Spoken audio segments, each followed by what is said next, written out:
નમસ્કાર વાલી વિદ્યાર્થીનીઓ, આજે આપણે તમારા ગુજરાતી વિષયનો પ્રથમ તાસ જોઈશું અને એની શરૂઆત કરીશું ધોરણ 12 ગુજરાતી SL 008 એટલે કે બોર્ડ દ્વારા પ્રસ્થાપિત પ્રશ્ન પરિરૂપ પેપર સ્ટાઇલ અને સેમ્પલ ક્વેશ્ચન પેપરથી. તમે જોઈ શકો છો તમારા સ્ક્રીનની ઉપર તમારો પ્રશ્નપત્ર જે છે તેની અંદર 5 પ્રકારના પ્રશ્નો પૂછવામાં આવશે. સૌ પ્રથમ છે હેતુલક્ષી પ્રશ્નો એટલે કે ઓબ્જેક્ટિવ ટાઈપ, જેની સંખ્યા હશે 20 અને એનો ગુણભાર છે 20.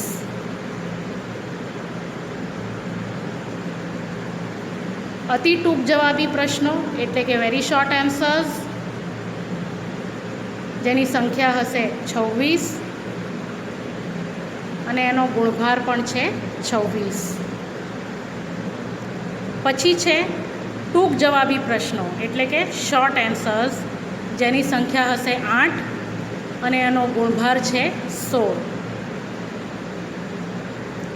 લાંબા પ્રશ્નો એટલે કે લોંગ આન્સર્સ, જેની સંખ્યા હશે 6 અને ગુણભાર છે 28. અને છેલ્લું છે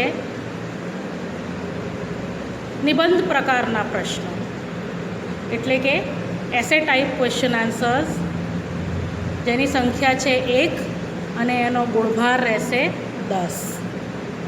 હવે જોઈ લઈએ કે તમારો પ્રશ્નપત્ર જે છે તે કેટલા વિભાગની અંદર વહેંચાયેલો છે. તો તમારો ગુજરાતીનો પેપર જે છે તે 5 વિભાગની અંદર વહેંચાયેલો છે.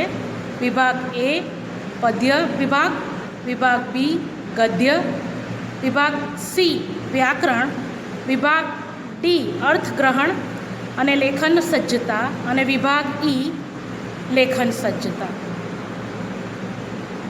એના ગુણભાર પણ તમે જોઈ શકો છો. દરેક સેક્શન જે છે, દરેક વિભાગ જે છે તે 20 માર્કની અંદર વિભાજિત કરવામાં આવ્યું છે. એટલે કે કુલ 5 વિભાગ હશે, જે 20 કરીને ટોટલ એનું 100 થાય છે.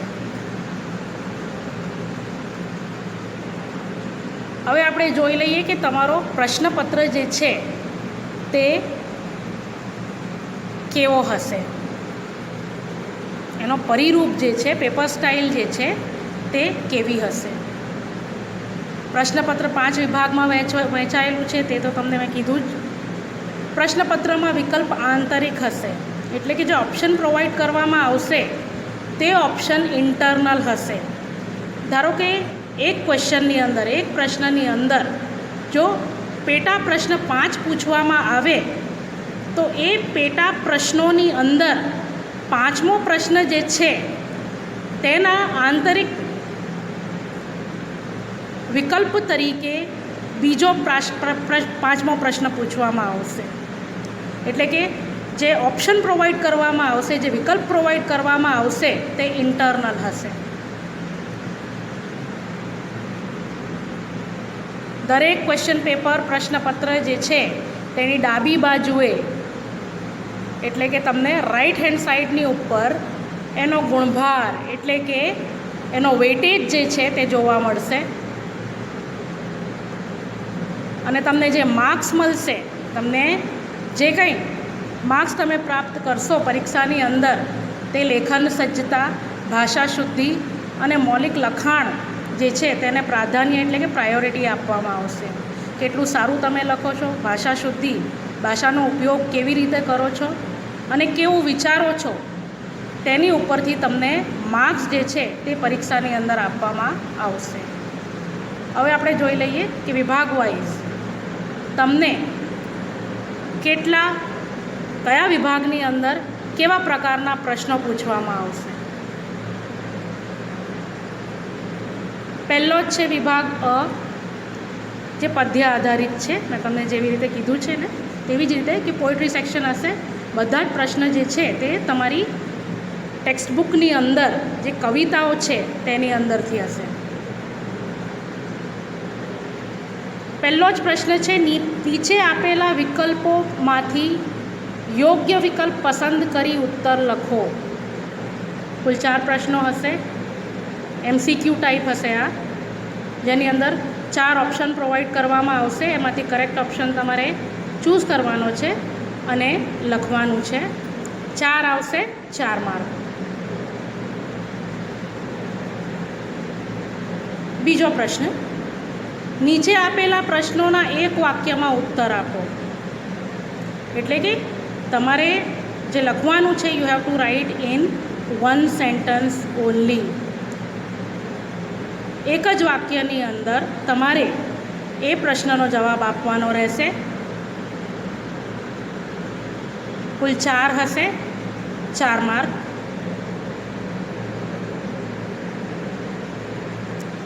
ત્રીજો પ્રશ્ન, નીચેના પ્રશ્નોના 3-4 વાક્યમાં ઉત્તર આપો. અહીંયા તમારે ટૂંકા જવાબ આપવાના છે. એટલે કે તમારા જવાબ જે છે તે બહુ મોટા પણ નહીં હોવા જોઈએ અને બહુ નાના પણ નહીં હોવા જોઈએ. તમારે 3-4 સેન્ટન્સની અંદર, 3-4 વાક્યોની અંદર આ જવાબ જે છે તે આપવાનો રહેશે. પ્રશ્ન નંબર 8 થી 12, 9 થી 12 એ પણ 4 હશે, 8 માર્ક.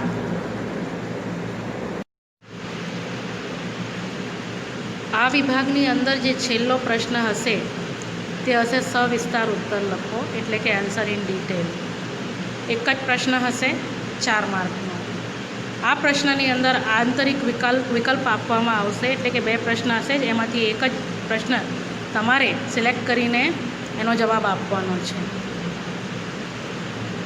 વિભાગ બી, ગદ્ય વિભાગ, એટલે કે તમારો પ્રોઝ સેક્શન. આ વિભાગની અંદર જેટલા પ્રશ્નો પૂછવામાં આવશે તે તમારા ટેક્સ્ટબુકની અંદર જેટલા લેસન છે તે લેસનની અંદરથી પૂછવામાં આવશે. એમાં પહેલો જ પ્રશ્ન છે, નીચે આપેલા વિકલ્પોમાંથી યોગ્ય વિકલ્પ પસંદ કરી ઉત્તર લખો. એની અંદર મલ્ટિપલ ચોઇસ ક્વેશ્ચન્સ હશે, 3 ક્વેશ્ચન હશે, 3 માર્ક્સ. બીજો પ્રશ્ન છે, નીચે આપેલા પ્રશ્નોના એક વાક્યમાં ઉત્તર લખો, એટલે કે આન્સર ઇન 1 સેન્ટન્સ. 5 પ્રશ્નો હશે, 5 માર્ક. પછી છે, નીચેના પ્રશ્નોના 3-4 વાક્યમાં ઉત્તર લખો. 4 પ્રશ્ન હશે, 8 માર્ક. અને છેલ્લો પ્રશ્ન છે, સવિસ્તાર ઉત્તર લખો. એક જ પ્રશ્ન હશે, 4 માર્ક. આની અંદર પણ તમને આંતરિક વિકલ્પ જે છે તે આપવામાં આવશે. 2 પ્રશ્નો પૂછવામાં આવ્યા હશે, બંનેમાંથી તમારે એક પ્રશ્ન જે છે તે સિલેક્ટ કરીને લખવાનો. હવે જોઈ લઈએ વિભાગ સી, એટલે કે તમારો ગ્રામર સેક્શન, વ્યાકરણ હશે. પહેલો જ પ્રશ્ન છે, પ્રત્યય અને નામયોગી ઓળખાવો. 3 પ્રશ્ન હશે, 3 માર્ક. એ હું તમને સમજાવીશ કેવી રીતે તમારે કરવાનું છે. વિરામ ચિહ્નનો ઉપયોગ કરો. ઉપયોગ 2 પ્રશ્ન હશે, 2 માર્ક. વિરામ ચિહ્ન એટલે પંક્ચ્યુએશન માર્ક્સ. કાં તો ખોટા પંક્ચ્યુએશન વિરામ ચિહ્નો મુકાયા હશે, કાં તો આખા વાક્યની અંદર વિરામ ચિહ્નો મુકાયા જ નહીં હશે. તમારે એને યોગ્ય જગ્યાએ મૂકવાના રહેશે. 2 પ્રશ્ન આવશે, 2 માર્ક. સંયોજકનો ઉપયોગ, કનેક્ટિવ્સ, 2 પ્રશ્ન હશે, 2 માર્ક.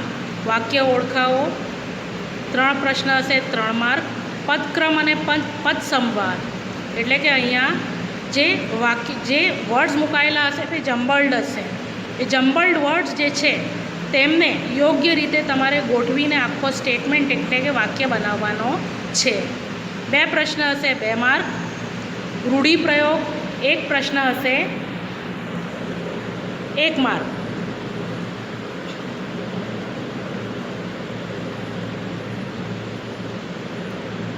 નેક્સ્ટ હશે શબ્દ સમૂહ માટે 1 શબ્દ, 1 જ હશે, 1 માર્ક. સમાનાર્થી શબ્દ શોધો, 1 હશે, 1 માર્ક. વિરોધાર્થી શબ્દો 2 હશે, 1 માર્ક. શુદ્ધ અશુદ્ધ વાક્ય રચના એટલે વાક્યની દ્રષ્ટિએ પ્રત્યયો અને નામયોગી જે વાક્યની અંદર વપરાયા હશે તે ખોટા વપરાયા હશે. તમારે સાચા નામયોગી અને પ્રત્યયો જે છે તેનો ઉપયોગ કરીને વાક્ય રચના કરવાની રહેશે. એક હશે 1 માર્ક, જોડણી 2 માર્ક અને કહેવત 1 માર્ક. હવે આવી જઈએ વિભાગ ડીની ઉપર, જે છે તમારો અર્થગ્રહણ અને લેખન સજ્જતા ઉપર આધારિત.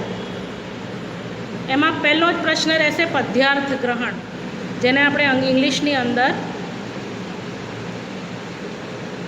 પોયમ કોમ્પ્રિહેન્શન કહીએ છીએ. પોયમ એટલે કે કવિતા આપવામાં આવી હશે અને એની નીચે 5 પ્રશ્નો પૂછવામાં આવ્યા હશે, તેના તમારે જવાબ આપવાના રહેશે.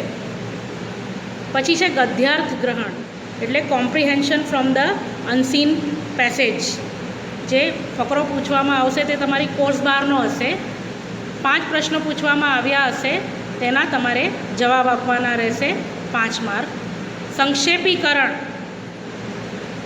એટલે પ્રેસી રાઇટિંગ.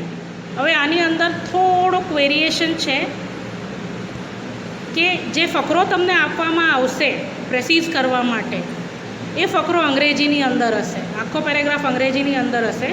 અને જ્યારે તમે એની પ્રેસીઝ બનાવો છો, એટલે કે એને સંક્ષેપીકરણ એનું કરો છો, ત્યારે એ સંક્ષેપીકરણ તમારે ગુજરાતી ભાષાની અંદર કરવાનું રહેશે, 5 mark. You have to reduce that paragraph into 1/3 of the original one. પછી છે મુદ્દા પરથી વાર્તા, એટલે કે પોઈન્ટ્સ તમને આપવામાં આવ્યા હશે, એ પોઈન્ટ્સને એલાબરેટ કરીને તમારે વાર્તા એટલે કે સ્ટોરી જે છે તેને લખવાની રહેશે અને એને શીર્ષક આપવાનું રહેશે, એટલે કે હેડિંગ આપવાનું રહેશે. સંક્ષેપીકરણની અંદર પણ તમારે ફકરાને હેડિંગ આપવું પડશે, એટલે જે પ્રેસીસ તમે લખો છો તેને યોગ્ય શીર્ષક તમારે આપવાનું રહેશે. હવે આવી જઈએ છેલ્લા વિભાગની અંદર, વિભાગ ઈ, લેખન આધારિત રાઇટિંગ સેક્શન. એની અંદર પહેલો જ પ્રશ્ન રહેશે વિચાર વિસ્તાર. આની અંદર પણ આંતરિક વિકલ્પ જે છે તે તમને આપવામાં આવશે. 2 કે 3માંથી તમારે એક જ લખવાનો રહેશે, 5 માર્ક. પછી છે અહેવાલ લેખન, એટલે કે રિપોર્ટ રાઇટિંગ. તે આશરે તમારે 100 શબ્દની અંદર રિપોર્ટ જે છે તે બનાવવાની છે, 5 માર્ક. અને છેલ્લો પ્રશ્ન હશે નિબંધ લેખન, જે હશે 10 માર્કનો.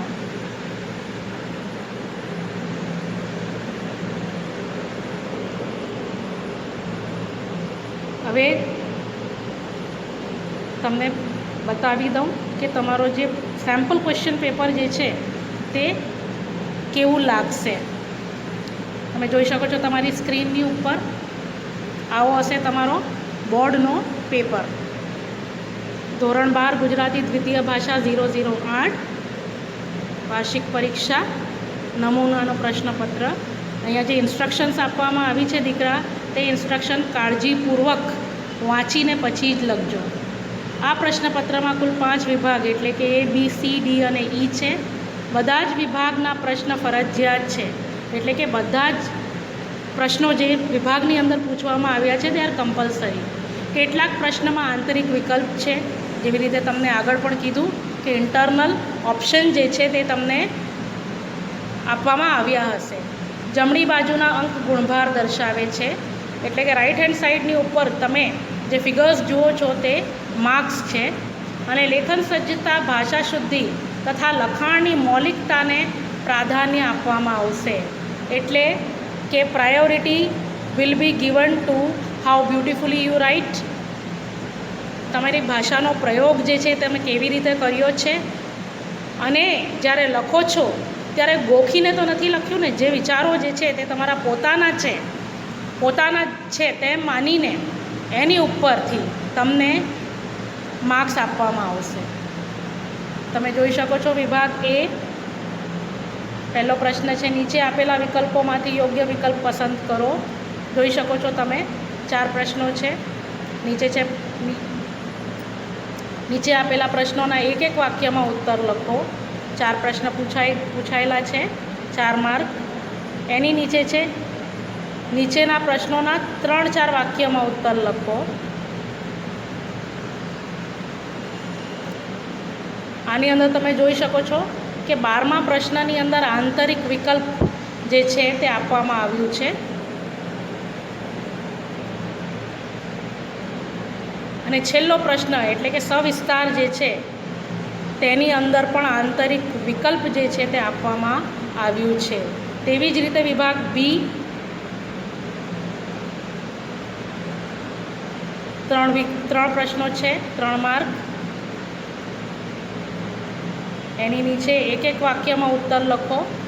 5 પ્રશ્નો છે, 5 માર્ક. એની નીચે આપેલા પ્રશ્નોના 3-4 વાક્યમાં ઉત્તર લખો.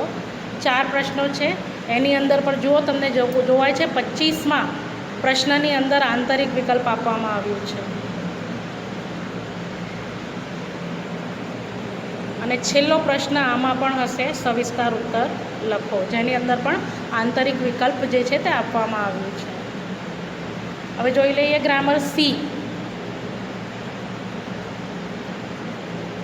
જોઈ શકો છો તમે, પ્રત્યયો નામ યોગ્યો જે છે તે તમારે યોગ્ય જગ્યાએ મૂકવાના છે. પછી છે વિરામ ચિહ્નો, ખોટા વપરાયેલા હોય તો તમારે એને સુધારીને લખવાના છે એક જગ્યાએ, અને એક જગ્યાએ વિરામ ચિહ્નો મૂક્યા જ નથી તો ત્યાં તમારે વિરામ ચિહ્ન મૂકવાના રહેશે. 32મો પ્રશ્ન, યોગ્ય સંયોજકનો ઉપયોગ કરી નીચેના સાદા વાક્ય જે છે તે જોડવાના છે. કનેક્ટિવ્સનો ઉપયોગ કરીને આવી રીતે વાક્ય જે છે તે તમારે જોડવાનો રહેશે.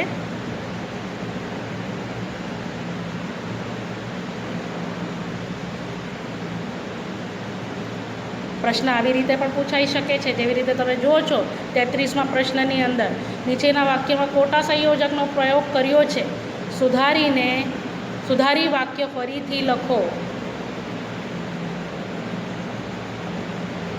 વેશ બદલીએ શું થયું, જો મન બદલવા જોઈએ. અહીંયા ખોટા સંયોજકનો પ્રયોગ થયો છે, એને સુધારીને તમારે ફરીથી લખવાનું છે. નીચે તમે જોઈ શકો છો 34th ક્વેશ્ચનની અંદર 4 ઓપ્શન પ્રોવાઈડ કરવામાં આવ્યા છે. 4માંથી સાદો વાક્ય કયો છે તે તમારે જોઈને લખવાનો છે. એની પછી સંયુક્ત ઓળખાવાનો છે, સંકુલ ઓળખાવાનો છે.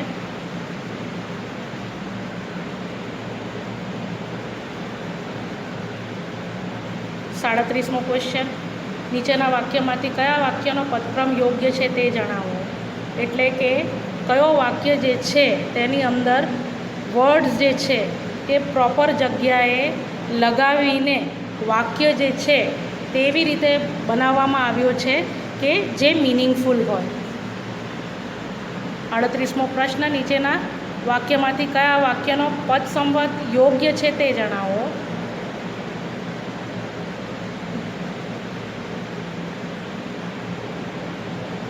કદાચ એવું પૂછાઈ શકે કે એક પ્રશ્નની અંદર તમને પૂછવામાં આવે કે નીચેના વાક્યોમાંથી કયા વાક્યનો પદક્રમ યોગ્ય છે તે જણાવો, અને નેક્સ્ટ ક્વેશ્ચનની અંદર પૂછવામાં આવે કે નીચેના વાક્યમાંથી કયા વાક્યનો પદક્રમ યોગ્ય નથી એ જણાવો. એની નીચે છે રૂઢિપ્રયોગો, તો તમને રૂઢિપ્રયોગ આપી દેવામાં આવ્યું છે. 4 ઓપ્શન પ્રોવાઈડ કરવામાં આવ્યા છે. આ 4માંથી સાચો જવાબ કયો છે તે તમારે લખવાનું છે. સામાસિક શબ્દો પણ આવી જ રીતે સામાસિક શબ્દ જે છે તે તમને આપી દેવામાં આવ્યું છે.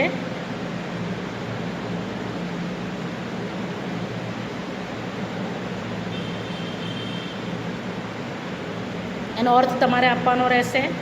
આવી જ રીતે સમાનાર્થી શબ્દ આપવામાં આવ્યું છે. વિકલ્પ તમને પ્રોવાઈડ કરવામાં આવ્યા છે. 4માંથી કયું સાચું છે. તેવી જ રીતે વિરોધાર્થી, સમાનાર્થી શબ્દો પછી છે વિરોધાર્થી શબ્દ તમને આપી દેવામાં આવ્યું છે. તેનો વિકલ્પમાંથી યોગ્ય વિકલ્પ પસંદ કરીને તમારે એનો વિરોધાર્થી શબ્દ આપવાનો રહેશે. એની નીચે આપેલા વાક્યોમાંથી કયા વાક્યની વાક્ય રચના ખોટી છે તે જણાવો. પછી છે નીચેના શબ્દોમાંથી સાચી જોડણી જણાવો અને ખોટી જોડણી જણાવો.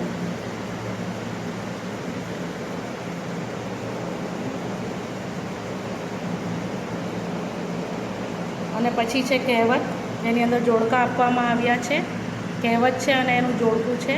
તો આ કહેવતમાંથી જે જોડકું સમાન અર્થવાળું હોય તે તમારે યોગ્ય વિકલ્પ જે છે તેની પસંદગી કરીને લખવાનું રહેશે. પછી આવી જઈએ વિભાગ ડીની ઉપર. પદ્યાર્થ ગ્રહણ એટલે કે પોયમ તમને આપવામાં આવી છે, કવિતા છે, તેની નીચે પ્રશ્નો આપેલા છે. આ 5 પ્રશ્નોના તમારે જવાબ આપવાના રહેશે. એની નીચે છે ગદ્યાર્થ ગ્રહણ એટલે કે અનસીન પેસેજ છે, તેની નીચે 5 પ્રશ્નો પૂછવામાં આવ્યા હશે. 5ના તમારે જવાબ આપવાના રહેશે. પછી છે પ્રેસીઝ એટલે કે આ જે પરિચ્છેદ જે છે, આ પેરેગ્રાફ જે છે તેના 1/3ની અંદર તમારે રિડ્યુસ કરવાનું છે. આખો પેરેગ્રાફ ઇંગ્લિશની અંદર છે, એનો સંક્ષેપીકરણ તમારે ગુજરાતીની અંદર કરવાનું છે. એના પછી છે વાર્તા લેખન. મુદ્દા આપી દેવામાં આવ્યા છે તમને. આ મુદ્દાઓ જે છે તેને તમારે જોઈને પછી એની ઉપરથી આખી વાર્તા ઘડવાની છે. અને છેલ્લો વિભાગ છે વિભાગ ઈ, જેની અંદર મેં કહ્યું તેમ પંક્તિઓ જે છે તેની અંદર પણ આંતરિક વિકલ્પ જે છે તે આપવામાં આવશે અને બંનેમાંથી તમને જે યોગ્ય લાગે તેની પસંદગી કરીને તમારે એનો અર્થ વિસ્તાર કરવાનો છે. પછી છે અહેવાલ લેખન. અહેવાલ લેખન પણ આવશે 5 માર્કનો. અને છેલ્લું છે તમારું એસે રાઇટિંગ એટલે કે નિબંધ લેખન, જેની અંદર પણ તમને આંતરિક વિકલ્પ જે છે તે આપવામાં આવશે. એમાંથી કોઈ એક પદની પસંદગી કરીને તમારે આખો નિબંધ લખવાનો છે, જે આવશે 10 માર્કનો.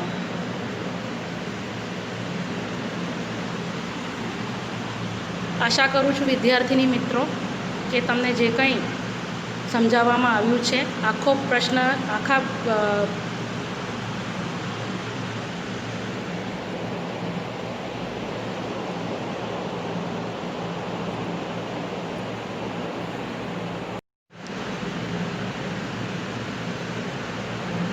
આશા કરું છું વિદ્યાર્થીની મિત્રો કે તમને જે કંઈ સમજાવવામાં આવ્યું છે તેની સમજણ તમને બરાબર પડી ગઈ હશે. આખો પ્રશ્નપત્ર પરિરૂપ અને સેમ્પલ ક્વેશ્ચન પેપર પણ તમને સમજણ પડી ગઈ હશે. ફરી આપણે મળીશું નેક્સ્ટ સેશનની અંદર. Till then take care and good bye.